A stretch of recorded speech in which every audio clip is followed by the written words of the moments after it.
In 2006, the International Astronomical Union gathered to redraw the map of our solar system. When the vote concluded, Pluto had been officially stripped of its status as a planet. The decision hinged on a single mechanical requirement. To be a planet, a celestial body must clear its neighborhood. While Earth dominates its orbital path, Pluto moves through the Kuiper belt, a region crowded with icy debris and space rock. It is worth noting that the astronomers who made this definitive ruling did so without ever seeing the surface of Pluto up close. Human categorization had outpaced actual exploration. Scientists established rigid definitions for a distant world while operating in a total visual vacuum. Right as this bureaucratic demotion was taking place, the New Horizons probe was launching atop an Atlas V rocket. Building that spacecraft required a massive logistical effort. 2,500 people spent years designing and assembling the probe at a cost of roughly $700 million. Even after a successful launch, the team faced a 9-year, 3 billion-mile wait before they could collect a single piece of data. This was a colossal scientific gamble, spending nearly $1 billion and a decade of waiting to investigate a world the scientific community had already rejected. When New Horizons arrived in July 2015, the incoming images shocked the world. Pluto was not the dead, cratered rock astronomers had described. The probe revealed Sputnik Planum, a vast, active plain composed entirely of frozen nitrogen glaciers. This cross-section shows a physical anomaly. Because water ice is less dense than frozen nitrogen, solid water ice hills float like Arctic icebergs.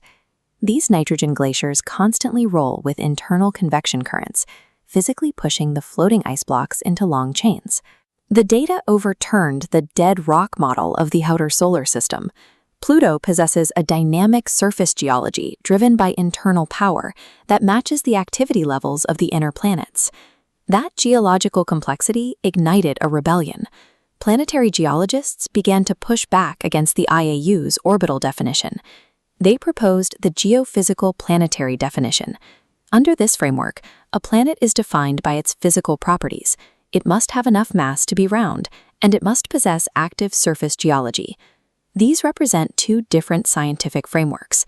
Astronomers define objects by their external relationships, like gravity and orbits. Geologists define them by their intrinsic properties, what the object is and how it behaves. The definition of a planet is not a universal truth. It depends on which scientific discipline is asking the question and what data they prioritize. Getting that data required a 26-year pipeline, from the initial concept in 1989 to the 2015 flyby. This type of basic science yields zero immediate commercial profit. It relies entirely on sustained, long-term public investment. While the commercial space sector is highly efficient at launching satellites, private companies have no financial incentive to send robotic probes into the Kuiper belt. Discoveries on this scale are only possible through decades of patient, non-commercial public funding. That funding is now facing a direct challenge. A proposed White House budget for 2027 aims to cut NASA's Science Mission Directorate by 47%. The budget maintains support for human spaceflight programs like Artemis, but it achieves those savings by threatening over 40 robotic and basic science projects. This includes the very mission we've been tracking. The proposal would cancel the ongoing active operations of the New Horizons probe itself.